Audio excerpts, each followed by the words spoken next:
Myanmar में 7.7 शिद्दत के जिलजिले में कई इमारतें ज़मींदोज़ हो गईं।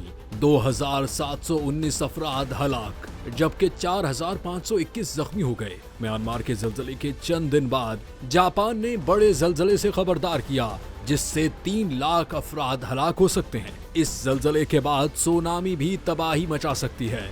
दुनिया अभी तक म्यांमार, थाईलैंड में आने वाले तबाहकुन ज़लज़ले से झुलस रही है कि जापान ने एक नई वार्निंग जारी की। जापान के मुताबिक एक खतरनाक ज़लज़ला जापान में तबाही मचा सकता है और हजारों हलाकतों का सबब बन सकता है। ये ज़लज़ला सैकड़ों इमारतों को ज़मींदोज़ कर सकता है। वाज़ेह रहे कि पिछले साल जापान ने मुमकिना मेगा ज़लज़ले के बारे में अपनी पहली वार्निंग जारी की थी, जिसमें पेशनगोई की गई थी कि गिरद के करीब 7.1 शिद्दत के ज़लज़ले के बाद 9 शिद्दत का ज़लज़ला आ सकता है। अगर ऐसा कोई वाक़या रोनुमा होता है तो जापान की मईशत को $1 ट्रिलियन के नुकसान का सामना करना पड़ सकता है, जिससे जापान की निस्फ GDP मौसर तरीके से खत्म हो जाएगी। चुनाचे इस मुमकिना तबाही से निपटने के लिए तैयारियां तेज कर दी गई हैं।